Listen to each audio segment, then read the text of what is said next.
The Gophers have had the axe for far too long. Massive, massive game coming up this weekend. We're going to talk about it with Nick Osen.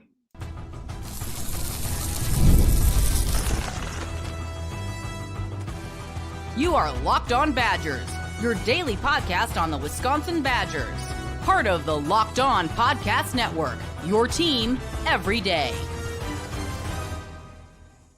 What is going on, Badger fans? Welcome to Locked On Badgers, your team every single day. I'm your host, Ryan Herrings, part of the Locked On Podcast Network, now the #1 sports podcast network. That's amazing, and thank you for your support getting us there. Today's episode brought to you by FanDuel. Right now, new customers can bet $5, and if your bet wins, you get $300 in bonus bets to use across the app. Download the app today. We have a great guest coming on. Honestly, a great human being as well. My good friend Nick Osen from 247 Sports joins us. It has been too doggone long for us to do a crossover. We are taking your questions today. So if you have some great ones, throw them in the chat. Talking football recruiting, talking Illinois. But first, Nick, massive week. How big is this Axe game for the Badgers?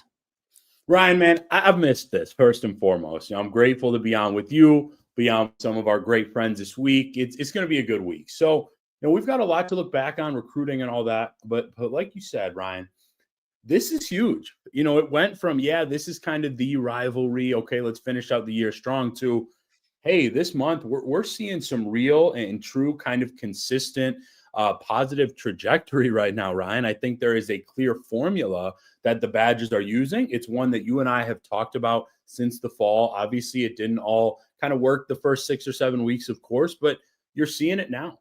And on top of that, I will give Coach Fickell a lot of credit because he hasn't shied away from this rivalry. Obviously, he even kind of made the statement or made the joke a little bit himself Monday when we did the presser. He's like, we talked about how important the Iowa game was. Obviously, that kind of came back and didn't go so well, but the team's in a different spot. And I know that's something we're going to get into, Ryan. It's a huge game. And the fact, I'm sure we'll touch on it, small chance at a bowl, but either way, just to get that axe back, huge trophy game, beating that team. And by the way, the Gophers are looking very beatable. I actually thought that Fleck was doing a little bit of a better job with this team early in the year. And it seems like while the Badgers are trending up, Minnesota has not looked good in a couple of their recent losses. Kay Brown, good friend of the show, says, let's go, Nick. Obviously a big fan of Nick Osen. Larry McCrae, who's another really good dude, says, hey, Nick, always popular when we get Nick Osen on for his wealth of knowledge, but also the relationships that he builds. My worry with Minnesota, man, is this season in the big picture is still not a success. It's at best you're a 5-win team. That's not what Wisconsin's built on, but you have built a lot of momentum right now. Mm-hmm. You're going into the offseason potentially feeling pretty good. If you lose this Minnesota game, my worry is you lose a lot of that momentum that you built off those Washington and Illinois wins. That's my worry. That's why I think this game is so big, because this team really could use that momentum going into the offseason for recruiting, but also for donors, for the fans, for the team, for the people on this squad, for the coaches. I think it's just a big momentum thing if you can get this win heading into the offseason. Yeah, Ryan, I do too. I know that we're going to talk and kind of take some great questions, so I'll save a little bit of the recruiting side there. But I think you really hit on it actually for the coaches, right? Because at least on my end, and, I'm sure with your respective discords and everything, I think the fan base has been re-energized the last couple of weeks. I think it has been, I'm not saying everybody's been positive, but a lot more positive. So I think that checks off the fans for me. We'll talk about the recruits. But in terms of, donors, like you said, and then just the coaching staff themselves, who I think is actually, if people are going to criticize and get on the coaches, and I'm not saying they've been perfect all year, but, when things were down, I think they get a lot of credit for these last couple of weeks. I mean, 10 out of the last 12 quarters have been good football, right? Even that first half at Indiana. So I think for them to be able to kind of put a feather in their caps with obviously the largest rivalry game that we see for the Badgers in the regular season, I think it'd be great. And again, Ryan, I think it's very possible. I know we're not just kind of previewing the game, we're more so talking meaning, but I don't think that's crazy of me or anybody to say, because even Vegas sees this as an even game right now. I believe it opened at a 1-point spread or 1.5. Now it's looking at like 2. That's basically just home field. So I think this could be a really good game. To me, it's at this point 2 decently high floor teams. Like Badgers is growing. I'm not saying it's super high, but it's getting better. Minnesota, they've got the floor. That they're fundamentally sound. They're going to be physical, impressive in the trenches. I know Fickell talked about that on the defensive line too. But I don't think in their wins, they've actually blown out too many teams. In fact, I've seen a couple of their late wins, just squeezing it out against like a Michigan State, just losing to Northwestern. So it should be a really, really good game. And I'm grateful to be there in Minneapolis, Ryan. Yeah, the Badgers have to bring it. They have to show up. Minnesota, Mhm. if you know Minnesota's going to beat you, but this is a very beatable Minnesota team. I think if this Badger squad shows up, I want to ask you this. You've probably been asked this a couple times, but I want to ask it in maybe a slightly different way. Can you remember another team in all your years of not just covering sports, but being a fan that looked maybe as dead in the water as the Badgers did for points of the early season that so dramatically flipped the switch midseason?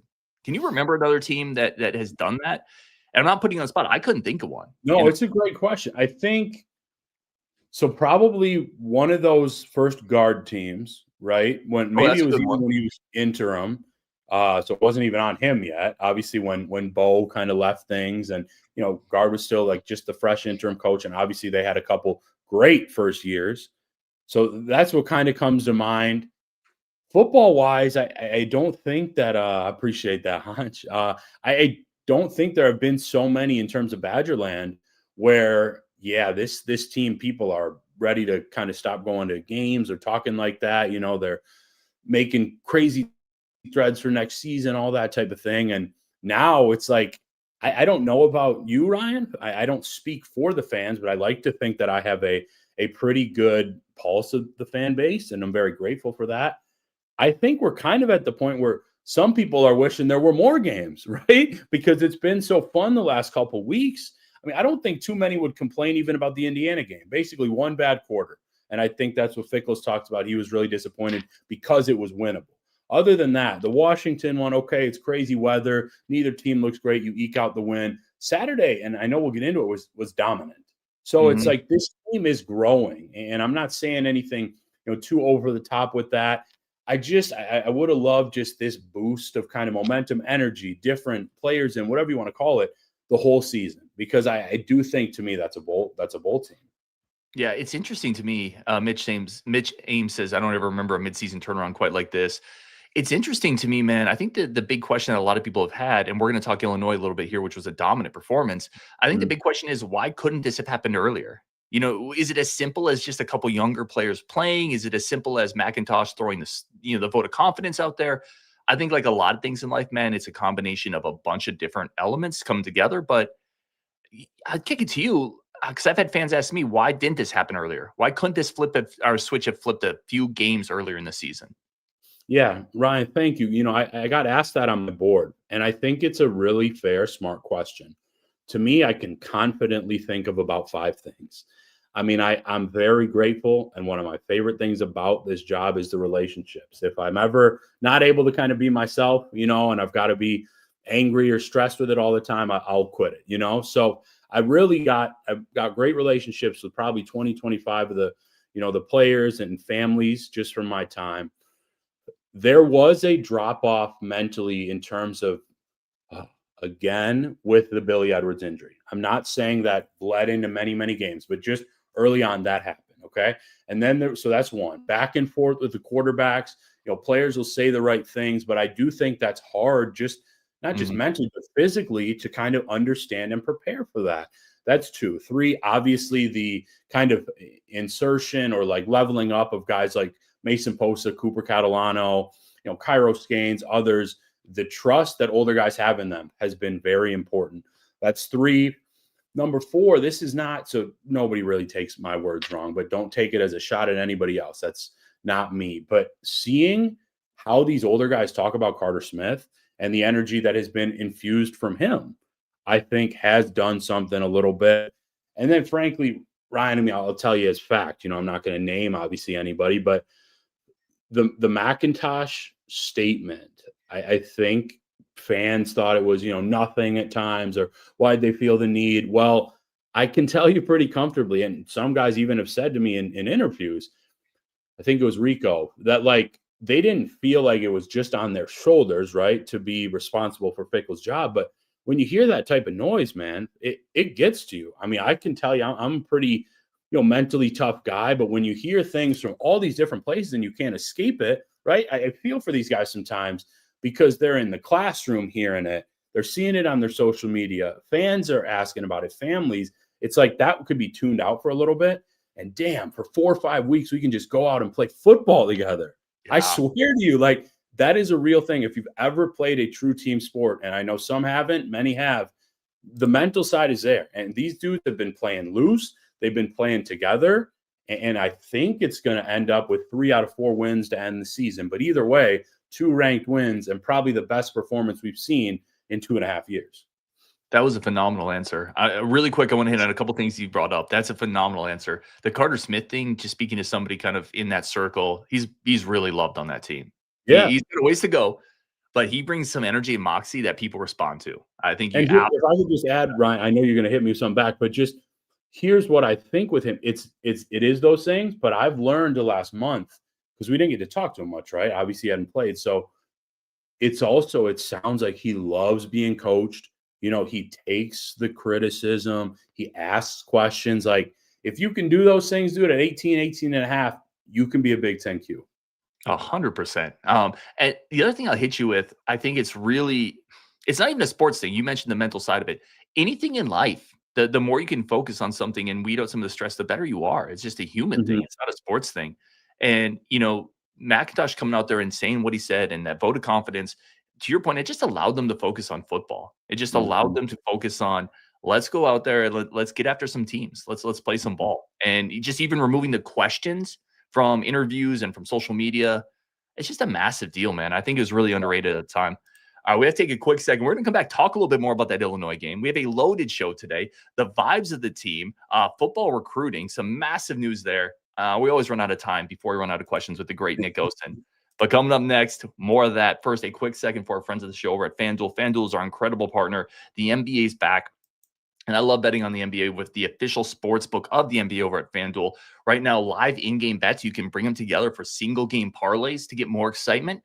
You know, whether your team is holding on to that fourth quarter lead or your team is mounting that fourth quarter comeback, whatever it is, you can get into all that action over on FanDuel with those live in-game bets, plus futures, parlays, teaser spreads. Obviously, Gophers come up this weekend. If you want to get on that action, you would have done really well if you're on the Badgers last weekend against Illinois. So if you want to get in on that over at FanDuel, the payouts are quick. It's easy. It's simple. When you win, you're going to get those payouts, unlike loaning money to your friend Tony. And let's just be honest. I love Tony. I don't always get my money back from Tony.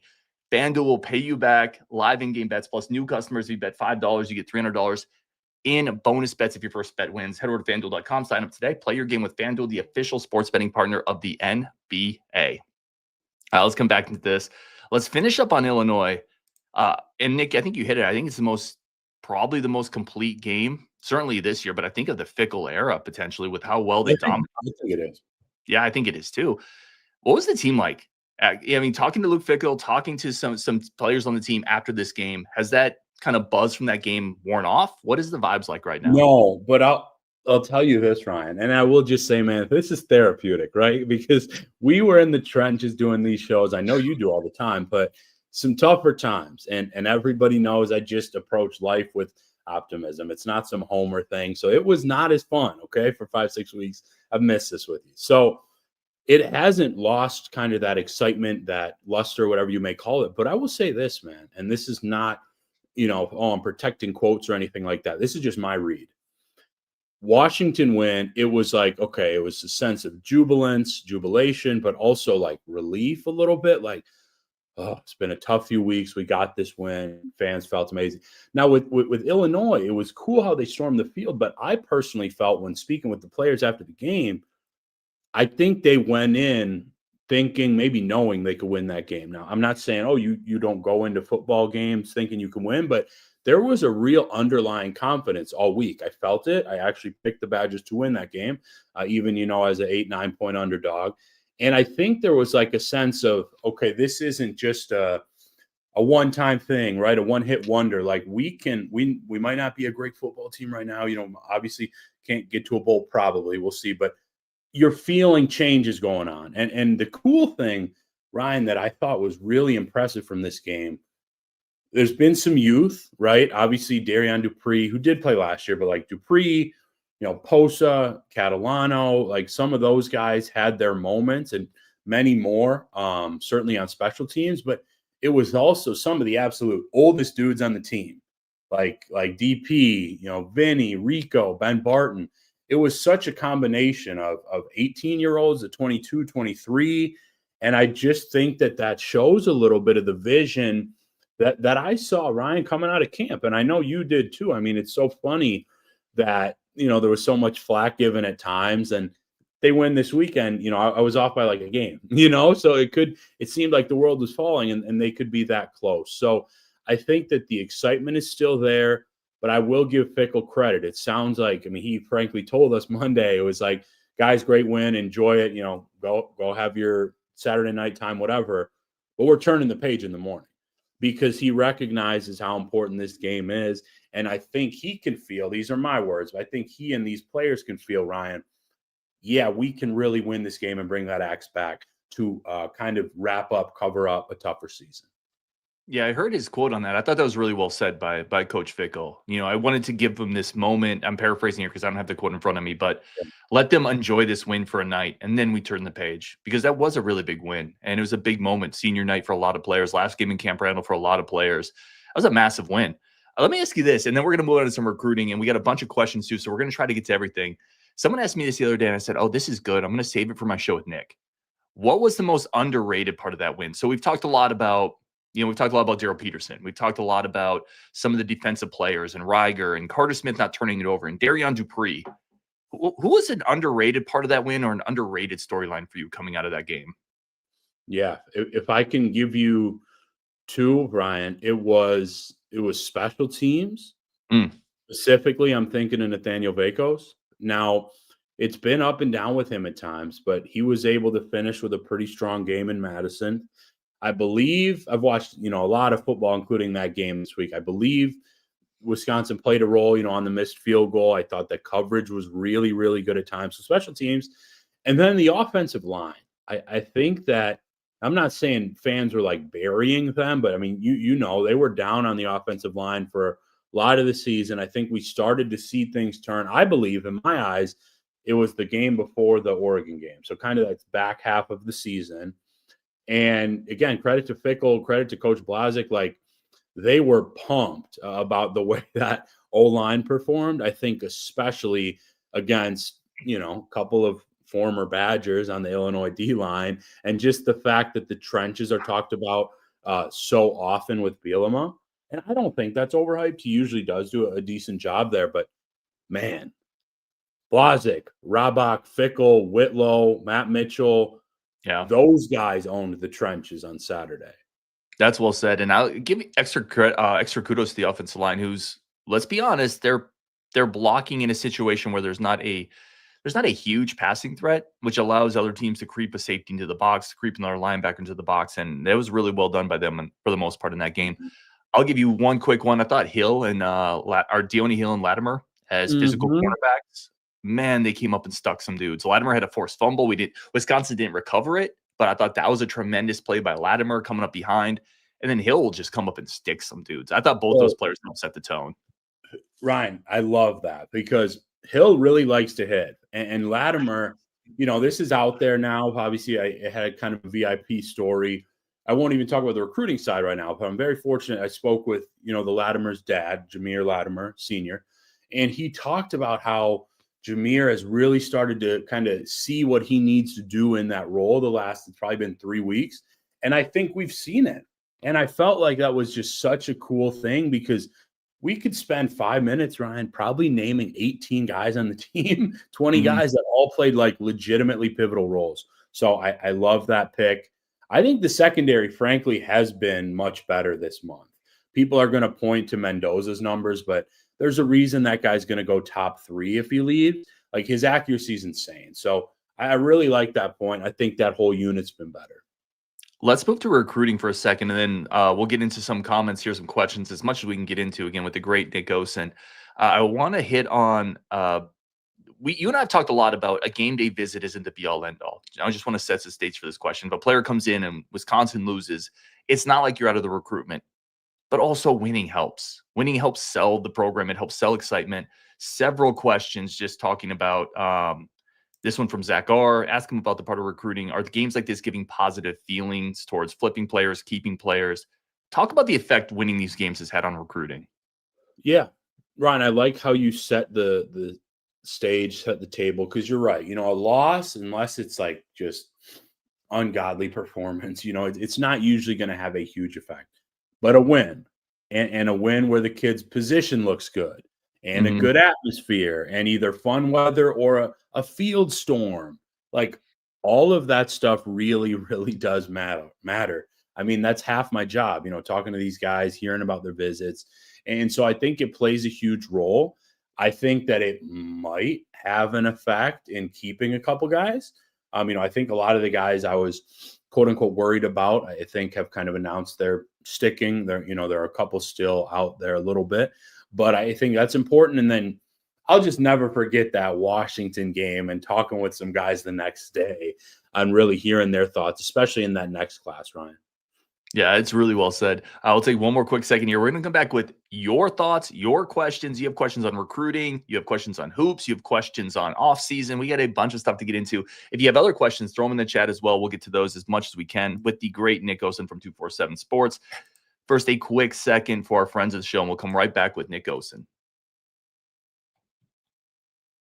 All right, Nick, let's get into this. As always, man, I want to make sure people have the opportunity to know where your work is. If they don't, where can people find what you got going on? Ryan, I appreciate that. So Badger 247, part of the 247 Sports Network. I'll just say briefly, I've been a little bit humbled this last week by the responses, new people joining the sites, some of the numbers, receptions, the stories. Like I know I work hard, the team works hard. I appreciate the platform with you day one, man, but it's really a great time. I'm not a salesman type, but if you care about the Badgers, if you care about recruiting, if you want something to read every single day of the year, take a peek. Absolutely love it. I'm on there. That's one of the few places I subscribe to. I highly recommend it. And I'll say this now because I always say this when I have a guy like Nick Osen on. I've said it when I've had a few other people on. Support good people doing good things. And that is absolutely Nick Osen if you care about this kind of stuff. Let's hit a couple of these questions here. Northwoods, player that has surprised you the most football-wise in a good way this year. Who surprised you? Yeah, and Northwoods always brings the great questions. I think I would probably go with Ben Barton. I'm not sure how many people would pick that. I think some might say like a Daryl Peterson, and I'm curious to hear what you would say. But like Peterson, Reiger, those were guys that I came out of camp saying they were going to have huge years. Barton, I'm not sure I would have projected necessarily that he could truly have a chance as like a day 3 UDFA type. And with the way he's changed his body, he can still move. He's unselfish. The staff freaking loves him. Ryan, I think that he'd be one of my answers. He was the first name that kind of came to mind there. Barton's a phenomenal one. He would be my top 3. It'd be Daryl Peterson is absolutely there. And then Sean West. Can we talk about Sean West a little bit? Considering coming into this year, I think most people had just not just penciled, they had sharpied in Atticus Bertrams and like, this is the guy. Let's move on to other things. West has had some of our most memorable moments this season with the run on the punt, the throw on the punt. He's been a tremendous punter when called upon as well. I kind of love Sean West. MVG says Cooper Catalano. I think that's a great one too. Mostly because we just maybe didn't see him in that role because of who was in front of him this year. We saw him flash in Platteville, but I don't think we expected him to maybe be a starter this year just because of who was there. Very fair, like you said, in those roles. But I remember telling you and I know our buddies Nick Bruzewitz and some radio friends, I was telling them about those guys back in March. So been interesting for sure. Yeah, he's been a stud. SGK, let's talk a little 2026 recruiting. This is one you've talked about a ton. You had a tremendous article you referenced with Amari Latimer in that talk. SGK says, kind of, what are the chances we keep maybe Latimer and Pettit? What are you able to share there? Yeah. Latimer, great kid, amazing family. Obviously, people are excited about what he can do, with his football abilities. I feel good, man. I mean, I'm not ever going to say absolutes in this kind of day and age with the portal and NIL and things, but I'll probably use the word shocked, Ryan, if they don't keep him, just because Badgers got him up here. I was able to speak with, I saw them in person, but was able to speak with his father, who's awesome, for an interview. And staff is back, right? I would think Jameer comes back. I think he's got a pretty clear-cut role.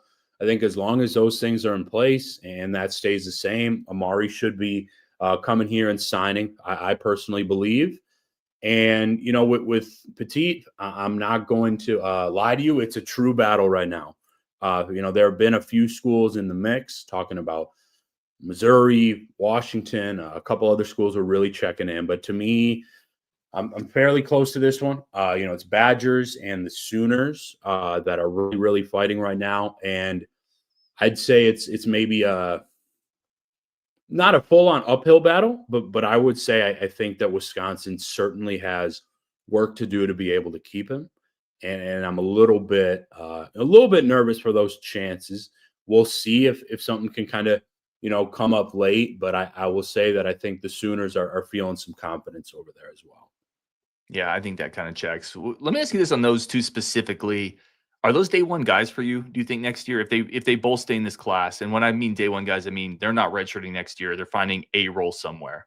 Yeah, yep. I mean, without a doubt, I think that one has a chance to even maybe play like in terms of what we've seen from the running back room, just because of guys have gotten hurt, so often, and I don't think anybody's fully on separated themselves. Like Latimer will, I think, absolutely have a role.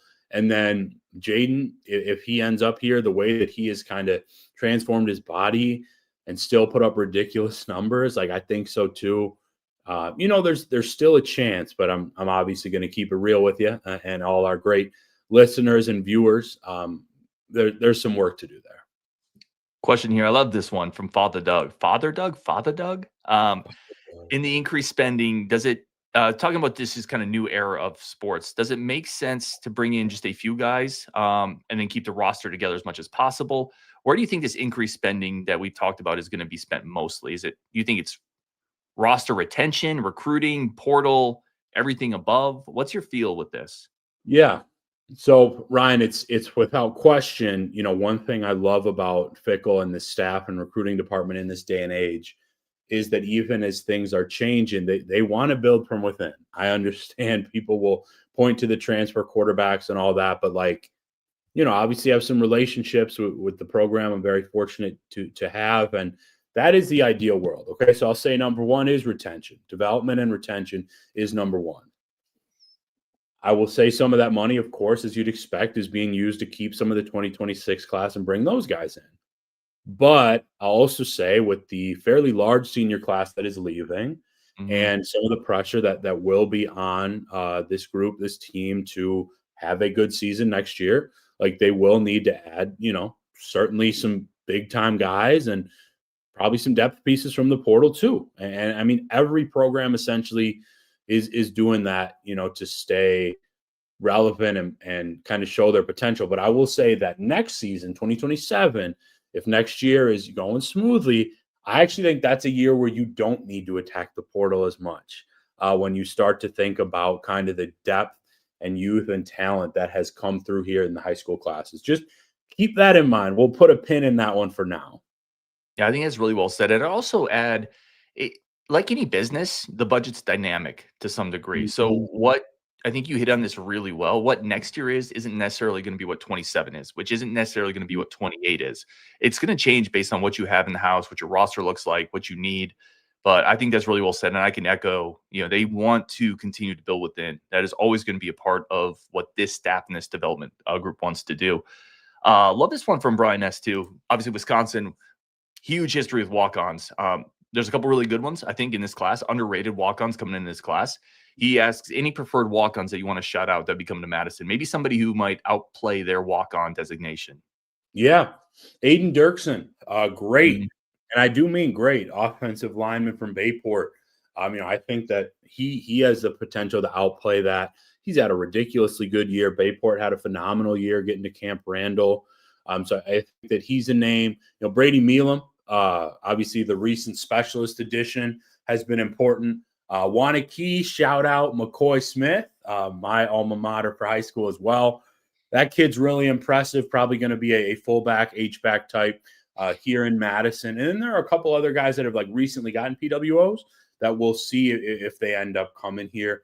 Reedsburg star athlete is one of those guys as well, but I don't think has made his decision quite yet. But I'd say, Dirksen, Smith, those definitely come to mind. And as people should love to hear, they're Wisconsin boys as well.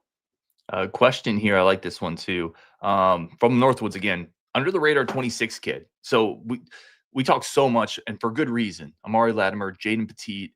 Who's an under the radar 2026 commit that you really, really like? Yeah, I could give you a few. I don't know if this player fits because he's pretty well rated and he was a little bit more recent, but Yaya Gad is a name that came to mind for me. I actually recently spoke with him for some of our signing day content, and I think he's really impressive. And I think because people are talking about some of these other names so much, they're not looking at the entire class. And so I think he's up there for me. And then, give me a guy like Carson Elams. I love him. Nobody's talking about him a lot because I think he's been, kind of committed for so long. He recently got a ratings bump, and he's just, really impressive kid. Good film. They didn't target him too much. Like, I think he's going to be a good corner for Paul Haynes in this group. Can we stay there? I kind of like Dunmore too. Yeah. You want to talk about another kind of under the radar kid, a player who was blowing up a little bit late. Some really interesting school for getting in on him. Longer kind of track kid, special teams ability. In 3 years, if you told me he's a good kick returner and doing a few other things defensively in versatile spots, that wouldn't shock me at all. I think that's a really nice pickup for this team, Donovan Dunmore. All right, let's get a couple more of these questions here. Again, we're not going to get to everything, but really do appreciate everybody tuning in. I like this one here. We've talked a ton of football, but Family Man Ty, who's been on the show several times, a really good guy, asks, any recent news on the in-state basketball recruits lately? Yeah, so nothing, too crazy right now, Ty, and everybody listening. So recently it was signing day, obviously focused on 2026. About a month ago, I think already or so, Dooney Johnson, an in-state star, committed to Gonzaga. So he's kind of off the list for the guys to really follow. A colleague of mine reported Donovan Davis will be back in Madison for a couple visits in January and February. So that's huge. I expect Jaylen Brown, I'll be checking in with him soon, but I expect him to be back on campus here in the next month or so. Jack Conan, things are picking up a little bit with him. So those are kind of the names. But I would say just between signing day, everybody getting into their seasons, and, even a dead period for a week or two, it's still a little bit quiet right now. Let's hit this one here. At Badger, thoughts on next year's starting O-line? Now, a lot's going to change. There's going to be portal additions. I think Joe Brunner could certainly come back. We'll see what decisions are made there. But you are going to be losing a guy like Riley Molman. You're losing a few pieces here. Davis Heinzen is going to be leaving. What are your thoughts on next year's offensive line? You have a bunch of young talent here, guys including a Hardy Watts and a Powell and a Davenport and a Roski, players we've all talked about. What do you think happens next year at offensive line? Yeah, man, it's a good question. It's a loaded one. What do I think happens, or what do I think should, or both? Let's just go with what do you think happens? What direction do you think this takes? So I think Haywood, healthy, locked in as a starter. Let's say Bronner's back, because I do think there's a chance. Obviously I think he's an NFL player, but we'll see kind of how things shake out. So let's just say he's back, okay, for this exercise. So I would think he gets to start at guard. Mandel, I think, has a great chance to start again. I don't know exactly what spot. I could see a scenario where he's back at guard. And then so you kind of look at like, okay, where do you slot Coverly? And then is a young guy like Mike Roski, like Nolan Davenport, like a tackle body, are they, ready for action? And then, guys like Powell, Watts, like I can tell you that the staff loves the young talent. It's just about, there are only 5 spots, obviously, and the different kind of positional fits. I don't think it's absurd to think that they might take potentially somebody in the portal, look for at least depth. I think that would make sense. But in terms of starting experience, like it could be a young line, but I think that a lot of those guys are ready personally with just their pedigree, their talent. I know a lot of kind of those guys and their families. Like I think that they are very close to ready. If not, you've seen basically 4 of those guys I mentioned get chances already. I know they're all very close, good friends too. So it's going to be interesting, dude. I think it's a great question by @Badger. I know what I would do, but I also understand You need experience and some of that depth as well. So we'll see how it shakes out. But you're losing some bodies there, Ryan. Yeah, I think, and this is just me looking back at this year and seeing how some of the injuries derailed this season for a part of the time. I think because of that, you have to go get some veteran experience. And it could be veteran depth experience. It could be a swing tackle. We want somebody who we can feel confident if he goes in for a Haywood or if it is a Davenport or whatever at right tackle. I think they need a couple veteran bodies with experience. I would love, just because we've seen this thing kind of be a revolving door at center for 3 years under Fickle. And it's not his fault. It's not Renfro's fault. People get hurt. I would really like if they could find a established center. And those are hard to find. Those are expensive in the portal. I would like that. I think Corey could be a guy there. Maybe even Coverly could play center. I'm interested in those options. But I think a veteran center would make some sense as well, just for the depth and just some insurance, man, in case of injury. Yeah, I smile because that is the spot I think is the most intriguing, because I think that Corey can be the guy. It is a fairly expensive position. Coverly, I think can block very much well enough for a center. I don't know kind of his experience at the position. I think I kind of remember him telling me that he's played like 4 or 5 different spots on the line before. So it's going to be exciting, man, truly. I think that the ceiling of the guys on the team already is going to be high, but it's like, how do we kind of get old as well at that spot?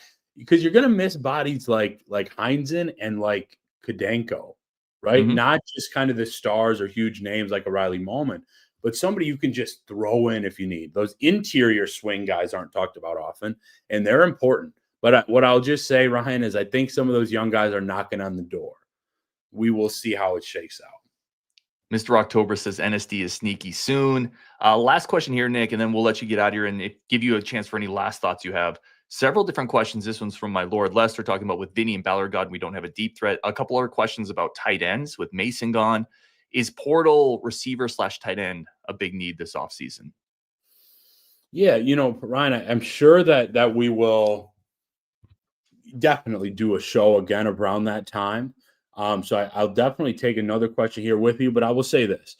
I think that, you're losing a ton of bodies at wide receiver. That's not even like talking about if there's belief or not with some of the young guys, like just pure bodies that you need. I certainly think they would look for some traction there. Tight end's interesting, man, because I think that Ashcraft, if he's, like everybody comes back, Ashcraft, Stack, they love Bork. I know what I've seen athletically and kind of with pass catching from Nazai Davis. If he can come along, then you've got, we'll say maybe, I guess, a one-man tight end class right now, because I think Janda, if he does end up, staying with the Badgers, probably projects the D-line at this point. But still, I would put receiver above that, and that's simply because you're losing. You get Hilton back, Tretch, some of those young guys, of course, but you're losing Vinny. Obviously, Ballard, like is mentioned right there. Crowdis, I know he didn't necessarily play a huge role, but like he's a senior. I think there's another 1 or 2 in there as well. So there's just a lot of kind of juice, talent, but it's inexperience. And so you're going to need some of those guys going forward. Yeah, I think it's really well said. I want to throw this one up here because Edgar Allen POE2 says, Ryan, how come you never pick any of my questions? I've been in here since the live stream started. Listen, it's hard. It's hard being a host, seeing the comments, doing the conversation. So I did want to get one of your questions in here to make sure you didn't think I was ducking you. He does ask Nick, and we kind of just hit on portal, but he does ask, is there another position maybe in the portal that you think they're just going to have to hit? To me, I'll just start this one. I know people don't want to hear it, and I've been very consistent with this. They need another quarterback or 2 for competition. You can't. I'm a Carter Smith guy. I've been very consistent on that. I love him. I think he has a future. You got to have more experience in that room. And we've seen this position be decimated by injury. They're not going to let that happen next year. So quarterback. Yeah. Ryan, I don't think that's even doubting Smith, right? Like whether you think he's a starter or not, like you're going to lose bodies again. You need competition is thrown out a lot, but to me, it's also depth as we've seen this year. It's still crazy, the injury luck. Some of those positions, like most needed. Look, I think that the recipe this season on the D-line was so damn good and so smart. guys like Dylan Johnson, Perk has more time. Exuponu, like I think they can play roles, but just older, like grown men, I think that's pretty smart. But I'll take one more, Ryan. I know we're going long. I got one more in Oh, me though. dude, I love this. I always say this. I run out of time with you because I want to be respectful of everything you have going on. And for people who maybe don't know, Nick makes time for a lot of people. He does a lot of stuff. He's a genuine human being. I literally can't go on enough about how good of a dude he is. So when he comes on here and he gives time, he's taking time from something else somewhere, and it's very appreciated. I did get this question a couple places, and I'm not going to try to dig it out. But going back to the 26 class, obviously NSD's coming up. We've talked a ton about Jaden Petit. Is there another player that you've really got circled? You mentioned Jack Janda. Is there another player you've really circled that like we're really watching this situation here? Yeah, again, I don't want to jinx anything for our great fan base or anything, but I don't think so in this moment, man. I mean, half the class kind of announced that they're locked in. A couple other guys maybe didn't announce it, but I've done interviews since. I feel good there. Appreciate it, Edgar. That's a good name. I'd probably say, yeah, Janda. I mean, Iowa's been pushing really, really hard. I've reported some more details on that on the boards. Obviously, Ba is locked in. I mentioned how I feel about Latimer. I would just say Petit, probably the only one I'm like would fully say nervous, worried, like, hey, I'm not sure if he's going to end up sticking, but we will see. I'll have us covered Badger 247 and needed this, man. Grateful for all the friends we've got in these podcast spaces, and I miss doing this show, sir. So thank you, and congrats on your Niners win as well. Let's go. Nobody on this show wants to hear that, but I am a Niners fan. They won an ugly game today, which was phenomenal. He is the great Nick Osen, 247 Sports. Go check out what he does. Go give him a follow. I'm telling you right now, you're not going to regret it if you're a Badger fan. MVG says Nick is a great guest. We get a lot of positive feedback whenever Nick's on the show for obvious reasons. Yes, if we don't talk to anybody, we will, because I do a show every day, and Nick is on the boards every day. But early happy Thanksgiving week to absolutely everybody. Mr. October, appreciate you. Mitt James, great show, guys. It's always good when Nick's here. On Wisconsin, appreciate you guys so much. As always, thank you for everything you do in the community, the Discord, supporting the show. We will definitely talk later. Let's get the axe this week, and we will talk. Actually, let me really quick. Jake Butt coming on this week too. So if you want a really fun guest, Big Ten Network, former Michigan star, he's going to come on, big picture talk about the Badgers. So you're not going to want to miss that one either. On Wisconsin, and we will definitely talk later this week.